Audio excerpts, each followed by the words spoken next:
This chapter contains a graphic depiction of suicide.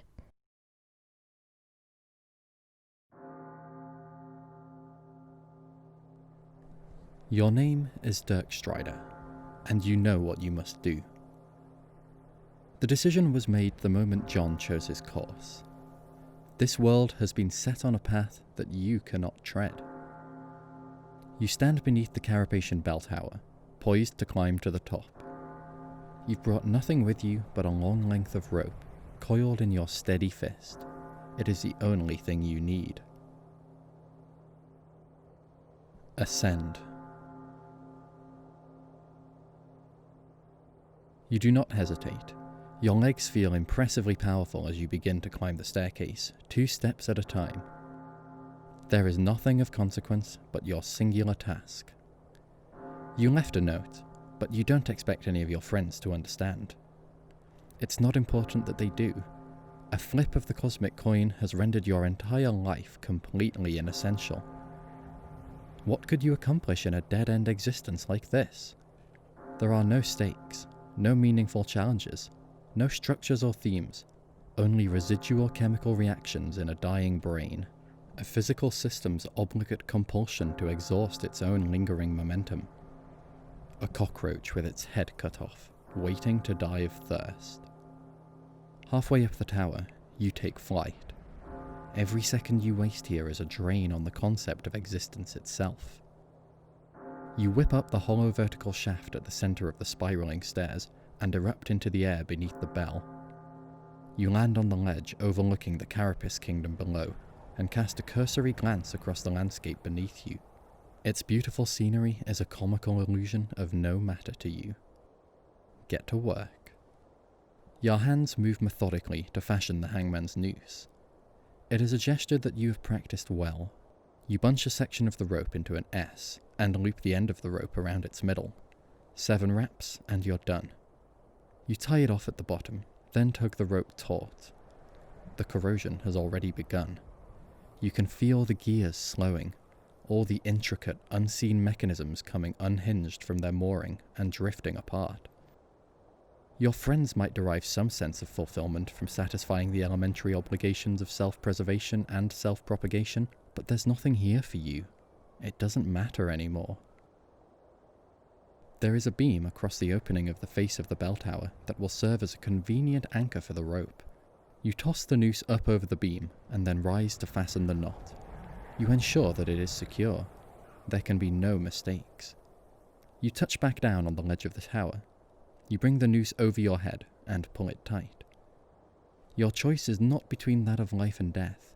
It is between an ignominious dissolution at the hands of entropy and one final act of relevance that can bequeath your meager energies to the cosmic well from whence they came. In a certain sense, you've never felt so free. Kill yourself. You jump.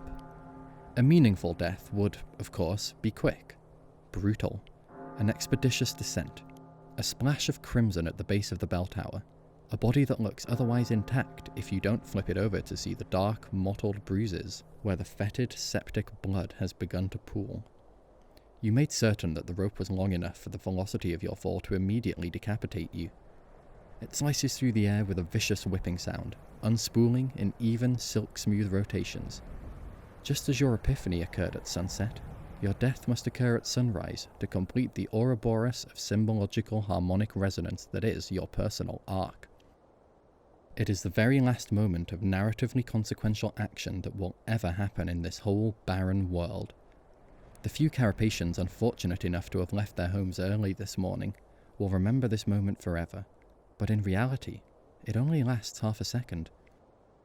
The noise your cervical spine makes when it sunders is indescribably gruesome. Many of the bystanders who witness your death will later attempt to recount it, but there really are no words that can adequately express the sound someone makes when they die. It's a phenomenon that happens on 2 levels. First, there is the literal termination of the organic processes, which is to say, the destruction of the meat.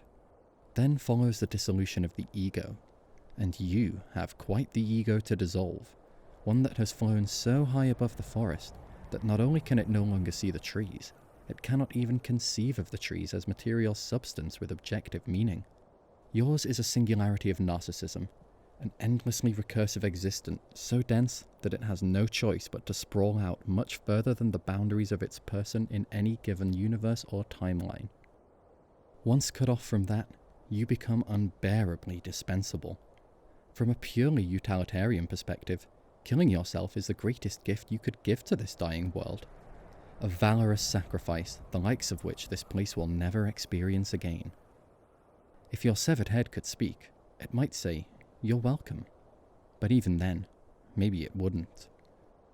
It might not care enough to do this shallow realm even that basic courtesy. We may never know. Your severed head remains suspended in the loop of the noose, tight under your jaw, while your limp body bounces off the side of the bell tower and tumbles to the grass. Screams sound from below. The horrified Carapacian bystanders scatter and run.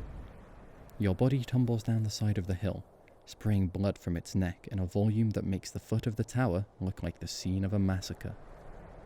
Your heart keeps beating well after you're dead. It keeps beating until every drop of blood is forced from your corpse.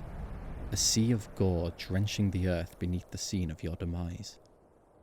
Your body doesn't get up, and your head doesn't open its eyes. When you think so little of yourself as a moral character, any act of self-termination will result in a death that is just.